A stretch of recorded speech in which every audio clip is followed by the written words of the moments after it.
I am sitting in a chandelier-filled refrigerator they are calling a ballroom at Mar-a-Lago, watching the Trump family business doing what every over-leveraged dynasty eventually is doing. It is cracking in real time, right in front of my very tired 54-year-old eyes, and I'm wondering how many more collapsing patriarchs I am needing to sit through before I finally start taking up gardening instead. I am sitting at the edge of this absurdly long table, pretending I am just another silent advisor, while in reality I am watching a slow-motion margin call on the Trump brand, and I am narrating every second of it in my head because I am knowing exactly what this kind of family fracture is meaning. In the investment world, when the next generation is stopping the polite eye rolls and is starting open warfare in front of outsiders, that is never just about hurt feelings. That is the moment the insiders with the best information are basically waving a giant red flag that is saying, we are no longer believing the guy at the top knows what he is doing. And right now, as I am sitting here, Donald Trump is at the head of the table, talking with that familiar salesman swagger, pretending he is still running an empire instead of what is increasingly looking, to me at least, like a litigated yard sale held together with loan extensions and denial. His phone is buzzing every few seconds. My phone is buzzing. Everyone's phones are buzzing. Because the story about this family split is leaking out to the press, while the split itself is still unfolding in this room, and the irony is so thick I am practically choking on it. On one screen, I am seeing headlines about sources close to the family describing warring factions over his legal strategy and political future. On the other side of the table, I am seeing those sources sitting in front of me in expensive suits, arms folded, jaws clenched, looking like they are attending the reading of a will instead of a strategy session. I am watching Ivanka and Jared sitting to Trump's right, both of them doing that quiet, controlled breathing that people are doing when they are trying not to say what they are really thinking. And I am watching Don Jr. and Eric on the other side, shifting in their seats like guys who are pre-gaming a political rally instead of staring down the possibility of their dad spending his twilight years in a courtroom carousel. To me, Ivanka is looking like someone who is already mentally moving her assets into a trust somewhere very far away, while Don Jr. is looking like someone who is still believing this is a WWE storyline where the hero is always kicking out at 2.5 no matter how many times reality is dropping an elbow on him. Trump is doing his usual routine. He is insisting the polls are amazing, the judges are unfair, the indictments are political, the money is fine, everything is fine, everyone is saying it is fine, and anyone who is not saying it is fine is weak, disloyal, stupid, or all three. I am hearing this speech for what feels like the 1,000th time across a lifetime of watching patriarchs talk themselves straight into the ground. And I am feeling that same familiar mix of déjà vu and second-hand embarrassment. When you are spending decades analyzing family businesses, you are learning to watch the kids, not the patriarch. The patriarch is always insisting the ship is unsinkable. The kids are quietly checking the location of the lifeboats. And right now, Ivanka's eyes are not on her father's face. They are on the legal folders on the table, on the printouts of mounting legal bills, on the notes about yet another judge who is apparently not appreciating being called corrupt on social media, and I am thinking, yes, I am knowing that look. That is the look of someone who is calculating whether loyalty is still an asset or whether it is turning into a liability with compounding interest. Meanwhile, Don Jr. is leaning back, arms crossed, nodding along to every defiant word his father is throwing out, like he is watching his favorite movie for the 50th time and is still pretending he is surprised by the ending. He is muttering things like, "We are never pleading to anything," and "They are afraid of us because we are winning." And I am sitting there thinking, winning what? Exactly, because from my angle the scoreboard is not looking particularly friendly. Eric is chiming in with the occasional, "Exactly, and we are fighting this all the way," which is basically the family version of a like button. It is not adding substance, but it is making the patriarch feel validated. And Trump is soaking it in, because of course he is. He is always gravitating toward the kids who are telling him what he is wanting to hear. The way a gambler is gravitating toward the one friend still telling him one more hand is definitely the one that is turning everything around. Out in the real world, lawyers and constitutional scholars are arguing on television about whether he is even legally able to run again. Pundits are debating how many trials one man can juggle before his campaign is looking less like a political operation and more like a traveling legal circus. Creditors are quietly tightening terms, and donors are hesitating. But inside this gold-plated bubble, he is acting like everything is a temporary inconvenience that he is conquering with more speeches, more rallies, more merch, more "we are being treated very unfairly" monologues. I am sitting here, feeling the air getting heavier, and I am knowing we are reaching the point in the family drama where the next generation is no longer just venting over private dinners, but is openly calculating exit strategies in front of the patriarch. Ivanka is glancing at Jared. Jared is giving her that tiny nod that is saying, "If you are doing this, you are doing it now." And I am recognizing the moment because I am seeing it too many times in too many boardrooms with too many aging founders who are mistaking stubbornness for strength. Trump is still talking, still insisting the polls are turning, the judges are folding, the donors are lining up, the base is more loyal than ever, that nothing is changing except the lies of the fake news. And as he is saying this, my phone is lighting up with another alert about fracturing inside Trump family over legal and political future. I am staring at the notification, then back at this table, and I am thinking, yes, the leak is not coming from the air vents. It is coming from the people sitting 10 feet from him. Ivanka is finally straightening in her chair, placing her hands flat on the folder in front of her, the way someone is doing when they are bracing themselves to say something. They are knowing the other person is not wanting to hear. And I am leaning back, watching the opening credits of a family civil war that is playing out in real time, right here, under too many chandeliers and far too much gold leaf. As she is taking a slow breath and is beginning to speak, Ivanka is starting with that calm, silk-wrapped voice she is always using when she is trying to keep a situation from exploding. But the irony is that the calm voice is exactly what is making the explosion more inevitable. And I am watching Trump turn toward her like a man who is absolutely not ready to hear anything resembling reality. She is saying she is looking at the numbers, the cases, the filings, the escalating financial pressure, and she is gently but very clearly suggesting that maybe, just maybe, this is the moment to consider options that are not involving fighting every battle on every front. Like a man who is convinced he is still in the early rounds instead of deep into overtime with no timeouts left.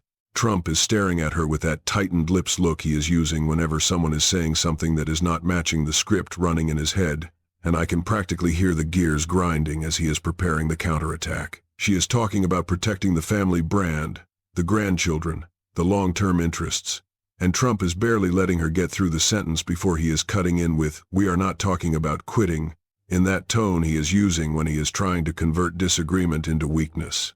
Jared is quietly chiming in, talking about sustainability and risk, using that careful consultant tone that is so bland it is practically invisible. But the content is not bland at all. He is pointing to the legal bills, the judges' rulings, the mounting complications, and he is laying out a case for repositioning, for recalibrating, for some kind of negotiated resolution that is reducing exposure. Trump is shaking his head like he is batting away flies, insisting that everything is political persecution, that pleas are admissions, that negotiations are betrayals, and I am watching the classic founder fallacy unfold, the belief that acknowledging reality is the same as surrender, even when reality is sitting across the table sounding like his own daughter. Don Jr. is launching forward like someone who has been waiting all meeting for this moment, accusing Ivanka of disloyalty, insisting that the family must stick together, that backing down is not an option, that the base will see any compromise as weakness, and I'm watching this unfold with the same numb fascination I am feeling when people are rearranging deck chairs on a ship that is already tilting. Eric is jumping in too, echoing his brother, throwing in lines about fighting to the end, not giving the media the satisfaction, and winning through strength, and it is all sounding less like strategy and more like emotional self-soothing, the way people are repeating mantras when they are trying to drown out the uncomfortable truth someone else is spelling out in painfully rational terms. Ivanka is sitting straighter now, eyes locked on her father, her voice becoming more firm, more pointed, telling him he is not seeing the full picture, that the advisors he is trusting are feeding him what they think he wants to hear, that the costs of continuing down this road are rising in ways that are putting everything, not just the campaign but the entire family's financial structure, at risk. Trump is pushing back harder now, his voice rising, calling her overly cautious, saying she is listening to the wrong people, that she is buying into the negativity, and he is talking over her with a kind of panicked bravado that I am recognizing as the sound of someone who senses his grip slipping but is refusing to let himself acknowledge it. The temperature in the room is climbing, even though the air conditioning is turned up far enough to refrigerate fruit, and I am watching Ivanka's expression go from frustration to resignation, the silent kind that is saying she already knew this conversation was going to end exactly like this, but she had to try anyway, for the sake of formality, for the sake of record, for the sake of her own conscience. Then she says the line that changes the entire atmosphere. She is saying she cannot continue participating in a strategy she does not believe is viable, and that she and Jared are stepping back. Trump freezes.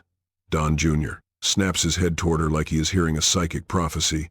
Eric lets out a small disbelieving laugh, and I am sitting there watching a generational split seat itself at the table like an uninvited guest no one can ignore.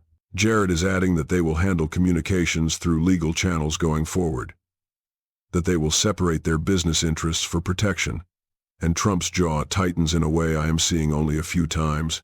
In moments when someone he is expecting absolute loyalty from is drawing a boundary he is not prepared for.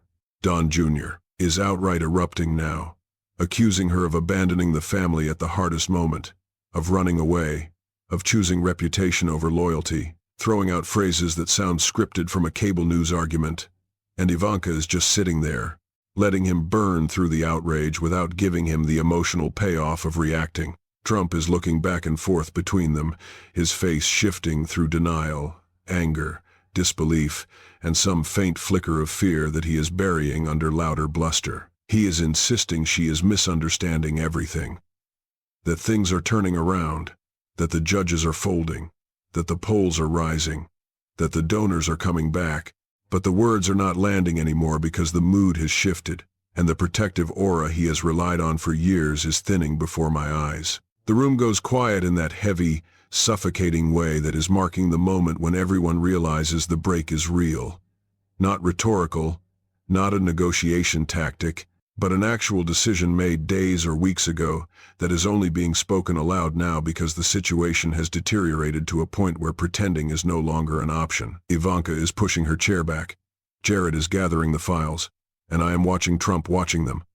A man who is suddenly seeing the exit doors swing open in his own house. Don Jr. is still ranting.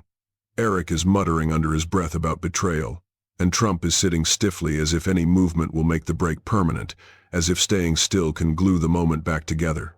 Ivanka is walking toward the door, not dramatically, not angrily, just decisively, and the absurdly gaudy hallway light spills in as she opens it, casting this long, sharp line across the marble floor like a division drawn in real time. She steps through it, then Jared, and the door is closing behind them with a soft click that somehow sounds louder than all the shouting that came before it.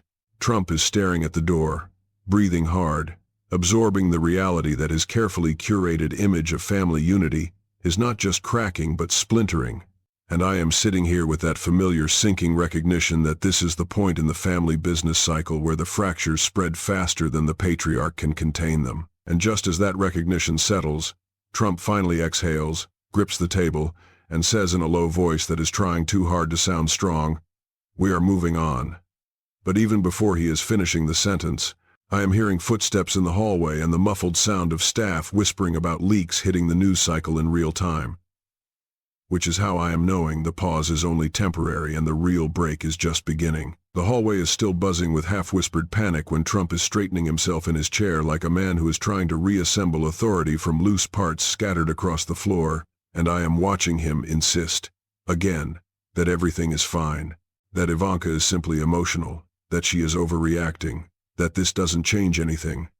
And I am sitting here thinking, yes, this is exactly what every patriarch under siege is doing. He is narrating an alternate universe out loud in hopes the rest of us will move into it with him.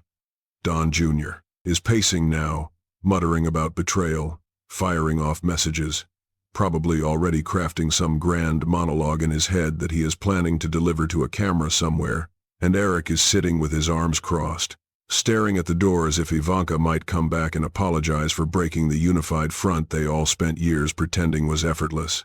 Trump looks at me with that familiar expectation that I am going to say something supportive, something validating, something that reinforces the version of events he is working so hard to build.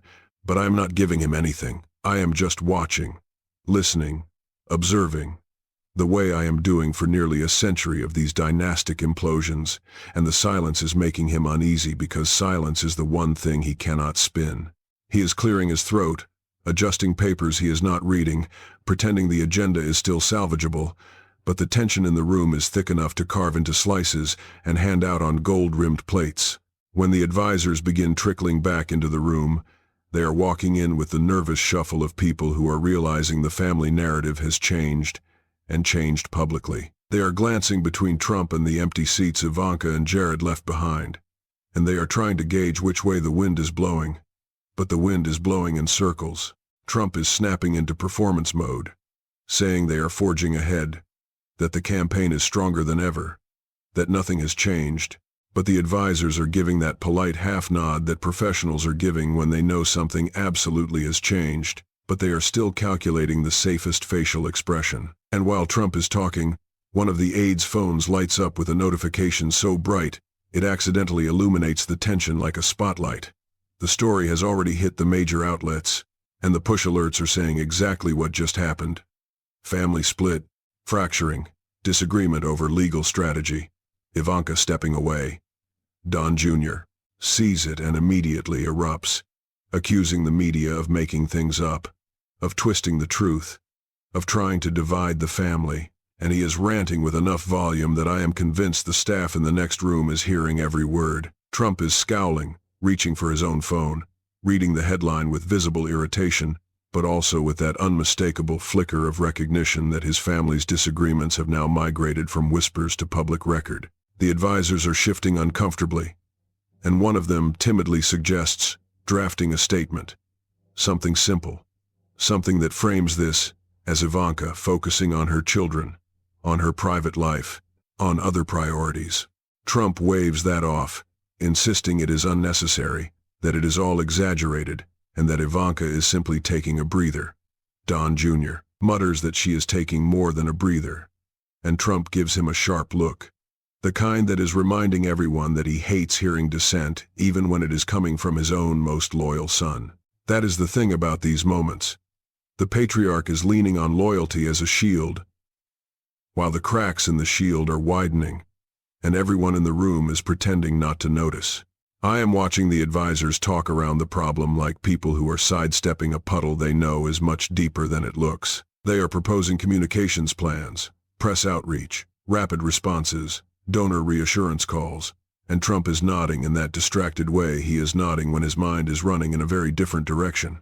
He starts talking about upcoming rallies, about mobilizing supporters, about turning this nonsense into proof of resilience, and while he is saying it, he is gripping the edge of the table just a little too hard, the knuckles whitening in a way that his voice is not matching. That is the tell, the physical truth that leaks through the verbal bravado, and I am watching it with the same recognition I am having when CEOs are insisting the company is strong, while the accountants are quietly moving assets into protective compartments. Don Jr. is trying to restore the mood, talking about showing strength and doubling down, and Eric is chiming in with a few scattered affirmations. But the energy is not returning. The room feels like a rehearsal for a performance everyone knows the audience has already left. Trump finally stands, adjusting his suit jacket, and announces that they are moving the meeting upstairs, away from distractions, which is his way of saying he wants a location where no one can see the fractures that are forming faster than he can plaster over them. The advisors gather their notes, the sons collect their phones, and I follow them out of the ballroom, watching the staff avert their eyes in that very specific way. Staff avert their eyes when they know a family meltdown is unfolding, but their job is pretending they see nothing. As we walk down the hallway, Trump keeps talking, insisting the media always exaggerates, that Ivanka will come around, that unity is still strong, but his voice is losing steam, thinning out like a battery running low.